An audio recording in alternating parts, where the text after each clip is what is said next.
ఈ లీడర్షిప్ ఎవరిని చూసి కొనుక్కుంటున్నారు? స్టేజ్ మీద పిలిచేటప్పుడు నాకు ఎక్కడైనా గౌరవం వచ్చేస్తుంది, నాకు ఏదైనా పదవి ఎక్కువ వచ్చేస్తుంది అన్న ఉద్దేశం. 7 Time న్యూస్ ప్రేక్షకులకు నమస్కారం. మరి ఈ రోజు నుంచి అమ్మవారి నవరాత్రుల్లో భాగంగా మొదటి రోజు నుంచే అమ్మవారి పూజలు అందుకుంటున్నారు. మరి ఈరోజు 7 Time న్యూస్ ఒక కొత్త విధానంతో మహిళను ప్రోత్సహించాలనే విధంతో మహిళలు ఎవరైతే రాజకీయాలకు రావాలని లేదా సేవా తత్పరతంగా ఉండాలని ఎవరైతే అనుకుంటున్నారో వాళ్ళని గెస్ట్ ఆఫ్ ఆనర్గా చేసుకొని వాళ్ళు ఇంటర్వ్యూ చేయడం జరుగుతుంది. అటువంటి తరుణంలో మనతో ఉన్నవారు బొండాడ లక్ష్మి గారు. వీరు ఎవరు అని అనుకుంటే ఎన్నో సేవా కార్యక్రమాలు చేసి వైశ్య సామాజిక వర్గానికి చెందిన ఈమె ఎన్నెన్నో సేవా కార్యక్రమాలు చేస్తూ తనదంటూ పాత్ర పోషిస్తూ కరోనా టైంలో కానీ కష్టకాలంలో కానీ మొన్న తుఫాన్లో కానీ ఆవిడ పాత్ర పోషించారు. అటువంటి మహిళా నేత మహిళా వీర నారి అయినటువంటి బొండాడ లక్ష్మి గారితో ఈరోజు మన గెస్ట్ ఆఫ్ ఆనర్ కార్యక్రమం కొనసాగుతుంది. నమస్కారం మేడం. మేడం ఎలా ఉన్నారు మేడం? మేడం, బొండాడ లక్ష్మి గారు ఎన్నో సేవా కార్యక్రమాలు చేసి మీరు ఎంతోమందికి ఆదర్శప్రాయంగా నిలబడ్డారు. అసలు మేడం ఈ లీడర్షిప్ క్వాలిటీస్ మీకు ఎవరిని చూసి పొనికి పుచ్చుకున్నారంటే ఏం చెప్తారు? ఇది అంటే నాకు స్టార్టింగ్ నుంచి అయితే నా తండ్రి వల్ల నాకు ఇవన్నీ అలవాటు అయిందండి. అంటే మా నాన్నగారు రాజకీయంలో అన్నీ చెప్తూ ఉండేవారండి. కానీ ఆ టైము నాకు చిన్నతనం, మ్యారేజ్, పిల్లలు అనేది ఉన్నది కాబట్టి నేను అప్పుడు రాలేకపోయాను. కానీ మా నాన్నగారు చాలా మంచి వ్యక్తి. మీ నాన్నగారి పేరు మేడం? గాదే సూర్యనారాయణమూర్తి గారండి. ఆయన ఇచ్చే ఒక మాట విధానం, మనిషి ఎలా బతకాలి, మనం ఎలా మాట్లాడాలి, మనం ఎలా తీసుకోవాలి, ఎదురోడు ఎలాంటిన్నవాడైనా సరే మనం ఎలా ఉండాలి అనేది ఆయన చాలా బాగా నేర్పించారండి. నాకు ఆయనేనండి ఇప్పుడు వరకు కూడా నేను జీవితంలోని ఏ మగవాళ్ళతో కూడా మాట్లాడింది కాకుండా నా తండ్రితోనే ఎక్కువ మాట్లాడిందేనండి. ఎక్కువ ఆయనేనండి ఈ తెలుగుదేశం కూడా రావడం కారణం. మేడం మీరు ఎన్నో సేవా కార్యక్రమాలు చేశారు. మరి ఇంతకాలం ఎందుకు మీరు మరుగు నుండి సేవా కార్యక్రమాలు ఎందుకు మీరు బయటకు రాలేకపోయారు? ఎందుకు మీరు బయటకు వచ్చి మీ సేవలు అందించలేకపోయారు? కారణం ఉందా మేడం? ఉందండి. నేను నా బిహేవియర్ అంటే నేను డబ్బులు తీసుకుంటాను. స్టేజ్ మీద పిలిచేటప్పుడు నాకు ఎక్కడైనా గౌరవం వచ్చేస్తుంది, నాకు ఏదైనా పదవి ఎక్కువ వచ్చేస్తుంది అన్న ఉద్దేశంతో నన్ను తొక్కు పెట్టేస్తూ ఉంటారండి. ఇది సత్యమైన విషయం అండి. ఎందుకంటే డబ్బులు తీసుకున్నది ఒక లక్ష్మి ఇస్తుంది అన్న దానికంట ఎక్కడ నేను ముందుకు వెళ్ళిపోతాను అనేది ఎక్కువగా కనిపిస్తూ ఉంటుందండి నాకు. మరి అంత తొక్కిన మిమ్మల్ని అంత బంతిలో అంత పైకి వచ్చారు. ఎందుకంటే ఈరోజు మిమ్మల్ని నమ్మి ఒక పార్టీనే మిమ్మల్ని గుర్తించి ఒక క్లస్టర్ గానో లేకపోతే కార్యకర్తగానో లేకపోతే బూత్ ఇన్ఛార్జ్ గానో మిమ్మల్ని నమ్మింది అంటే లక్ష్మి గారిలో ఏదో ఒక కళా టాలెంట్ ఉండాలి. ఏంటి మేడం మీకు టాలెంట్? నాకండి ప్రజలు ఇప్పుడు వరకు ఉన్న రాజకీయం నాకు నచ్చలేదండి. ఆ రాజకీయంలోనే 5 సంవత్సరాలు చాలా దుఃఖపెట్టుకున్నాను. చాలా అసలు వాళ్ళు జరిగే ఒక తుప్పులు కాడి నుంచి ఒక లేడీ బాధపడుతుందండి. ఏంటంటే ఏదైనా కేసు కాదు, ఒకవేళ ఇలా స్పీచ్కి ఏదైనా చెప్పారనుకోండి, ఆ అమ్మాయికి కరెంట్ కానీ తుక్కు ఏంటి కట్ చేసి తీసుకెళ్ళడం చాలా అవన్నీ నేను వార్తల్లో వినడం కానీ ఒకవేళ వాట్సాప్లో కానీ ఎక్కడైనా నేను చూస్తూ ఉండేదాన్ని. అది నాకు నచ్చలేదు. 5 సంవత్సరాలు వీళ్ళు ఎప్పుడు దిగితే నేను మాట్లాడాలా అన్న శక్తితో నేను ఒక ఆడదాన్న అసలు నేను రావాలన్న ఉద్దేశం అప్పుడు నాకు వచ్చిందండి. అప్పటి వరకు కూడా నేను ఎప్పుడు రాజకీయంలో రావాలని ఎప్పుడు కోరుకోలేదు. ఆ చేసే కష్టాలను పెట్టి నేను బయటకు రావాల్సి వచ్చింది. ఓకే మేడం, ఇప్పుడు మహిళలు అనేసరికి ఒక సమాజం ఏంటంటే అంత రాజకీయంగా వాళ్ళు రాణించరు.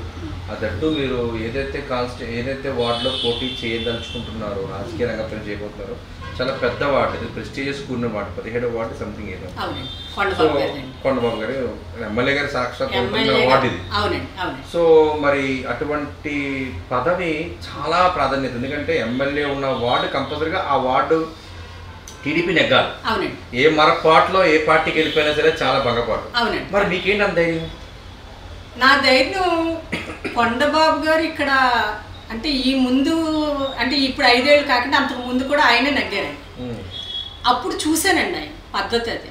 కానీ ఇప్పుడు రావడం కారణం ఏంటంటే తెలుగుదేశం రావాలని కోరుకున్నాం. ఏంటంటే ఈ ముందు చేసే రాజకీయం ఇప్పుడు కూడా మీకు లడ్డు గురించి కూడా మీకు తెలిసే ఉంటుంది.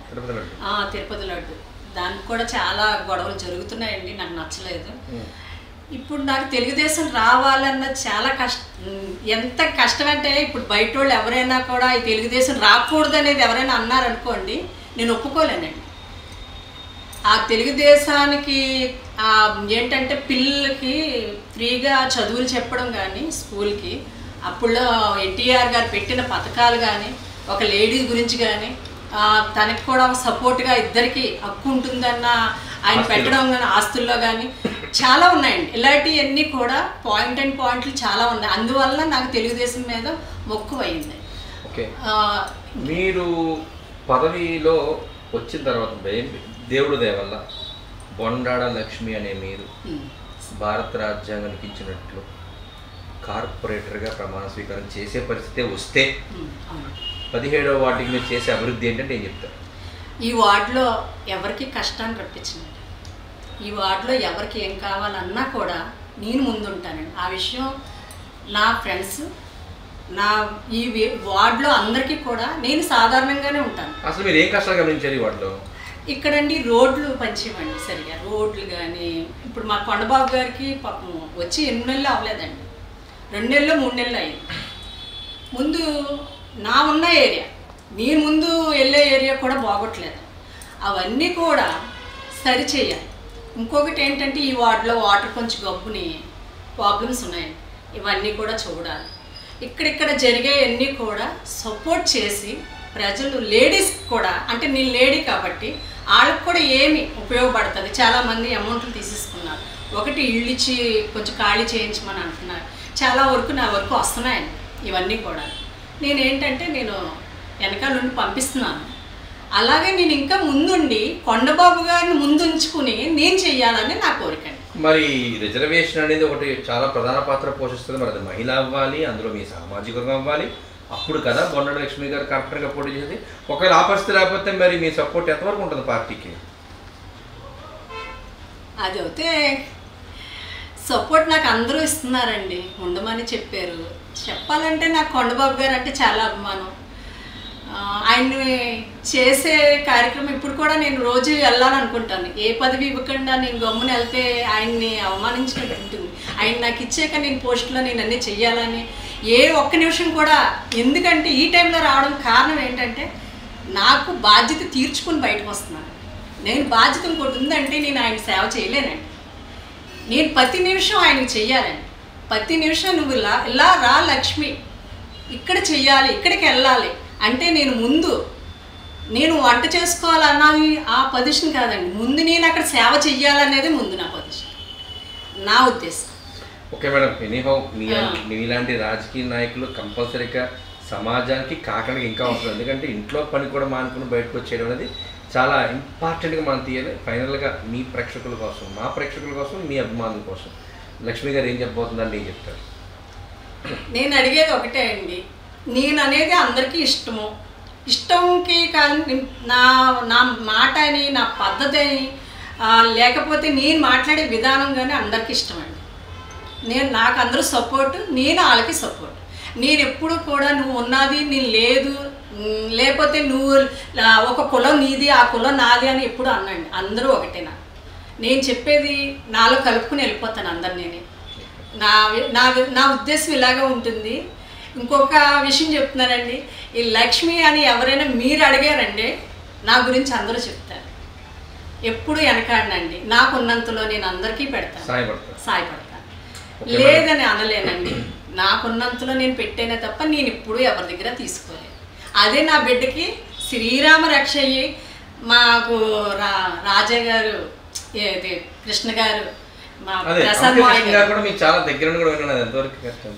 నా నిజంగా ఈ విషయం నేను ఇప్పుడు ఇలా చెప్తే నాకు చాలా సంతోషం అండి.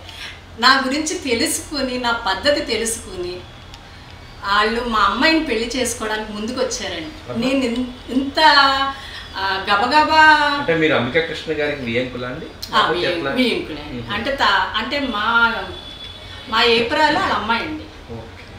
వాళ్ళ అమ్మాయి మా గురించి అయితే చాలా, నా గురించి, నా ఒక్క గురించి నేను ఎలా ఉంటాను, నా పద్ధతి ఎలా ఉంటుంది, నా బిహేవియర్ ఎలా ఉంటుంది, నేను ఎంత సింపుల్గా ఉంటాను, సింపుల్గా మాట్లాడతాను అనేది వాళ్ళు అర్థం చేసుకుని నాకు నచ్చారా అనే కాదండి, వాళ్ళే వచ్చి డైరెక్ట్గా తాంబూలాలు ఇచ్చేసుకున్నారండి.